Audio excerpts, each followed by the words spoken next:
वो एक ऐसा नाम था जिसने अंग्रेज़ों की नींद उड़ा दी थी। वो एक ऐसा सिपाही था जिसने आज़ादी के लिए मौत को भी गले लगाने से परहेज़ नहीं किया। वो थे नेताजी सुभाष चंद्र बोस।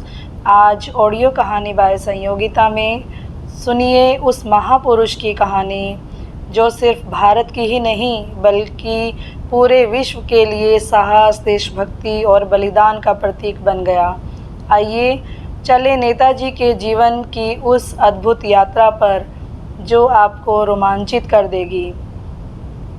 साल था 1897, जगह कटक, उड़ीसा। एक सम्मानित बंगाली परिवार में 23 जनवरी को जन्म हुआ एक तेजस्वी बालक का, सुभाष चंद्र बोस।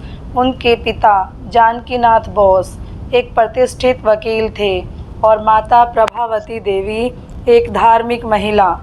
सुभाष बचपन से ही बहुत गंभीर, अनुशासित और विचारशील थे। वो किताबों के दीवाने थे। विवेकानंद और रामकृष्ण परमहंस उनके लिए प्रेरणा स्रोत थे। उनके अंदर शुरू से ही एक साहस था और एक गहरा प्रश्न था, क्या मैं केवल पढ़ लिख कर नौकरी करूंगा या देश के लिए कुछ करूंगा। सुभाष ने कलकत्ता के प्रेसिडेंसी कॉलेज में दाखिला लिया। यहाँ उनके विचार और तेवर अंग्रेजी हुकूमत से टकराने लगे। एक अंग्रेज प्रोफेसर ने भारतीय छात्रों को गंदा और नीच कहा। सुभाष ने विरोध किया और कॉलेज से निकाल दिए गए। फिर उन्होंने स्कॉटिश चर्च कॉलेज से बीए किया, लेकिन फिर उनके पिता चाहते थे कि वो आईसीएस इंडियन सिविल सर्विस में जाएं।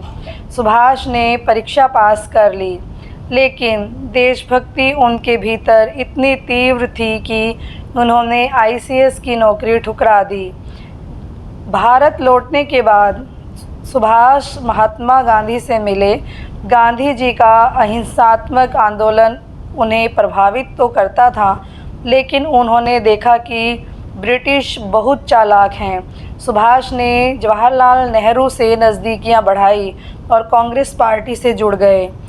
जल्द ही वो देश के युवाओं के नेता बन गए। उनकी आवाज़ में जोश था, विचारों में आग और आँखों में क्रांति। 1938 में सुभाष चंद्र बोस को भारतीय राष्ट्रीय कांग्रेस का अध्यक्ष चुना गया।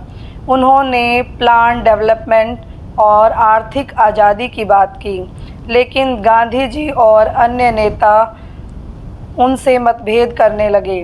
1939 में वह दोबारा अध्यक्ष बन गए, लेकिन भारी विरोध हुआ। उन्होंने त्यागपत्र दिया और अपनी नई पार्टी बनाई, फॉरवर्ड ब्लॉक। ब्रिटिश सरकार ने उन्हें नज़रबंद कर दिया, लेकिन सुभाष कहाँ रुकने वाले थे। वो गंभीर भेष बदलकर कोलकाता से भाग निकले। पठानकोट से पेशावर, फिर अफ़गानिस्तान से आखिरकार जर्मनी पहुंच गए।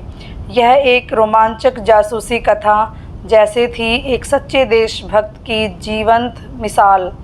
हिटलर से मुलाकात के बाद वो जापान पहुँचे, जहां उन्होंने भारतीय कैदियों को इकट्ठा करके आज़ाद हिंद फौज बनाई। उनकी गर्जना गूंजी, तुम मुझे खून दो, मैं तुम्हें आज़ादी दूंगा।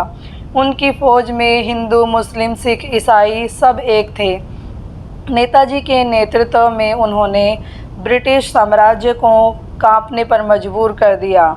आज़ाद हिंद फौज ने बर्मा और मणिपुर तक विजय हासिल की। दिल्ली चलो का नारा गूंज उठा, लेकिन मौसम, संसाधनों की कमी और जापान की हार से सब बदल गया। उनकी फ़ौज को पीछे हटना पड़ा। सुभाष टूटे नहीं, लेकिन हालात उनके काबू में नहीं रहे। 18 अगस्त 1945 जापान के ताइहोकू में विमान दुर्घटना में नेताजी के मारे जाने की खबर आई, लेकिन क्या वो सचमुच मरे थे या फिर रूस में थे या भारत लौटकर गुमनामी के अंधेरे में खो गए। नेताजी की मौत आज भी एक रहस्य है। नेताजी भले ही हमारे बीच न हों, लेकिन उनकी सोच, स्वाभिमान, बलिदान और एकता आज भी हमारे दिलों में जिंदा है। उनकी तस्वीर संसद में नहीं लेकिन हर देशभक्त के दिल में आज भी चमकती है। नेताजी सुभाष चंद्र बोस की कहानी एक जीवंत ज्वाला है जो हर भारतीय को याद दिलाती है कि आज़ादी मुफ्त में नहीं मिली, उसके लिए कुछ लोगों को सब कुछ कुर्बान करना पड़ा। ऐसे ही एक महानायक की कहानी थी ये। अगर आपको यह प्रेरणादायक यात्रा पसंद आई हो तो चैनल ऑडियो कहानी बाय संयोगिता को ज़रूर सब्सक्राइब करें। मिलते हैं अगली कहानी में एक नई प्रेरणा, एक नया सफ़र लेकर। जय हिंद, जय भारत।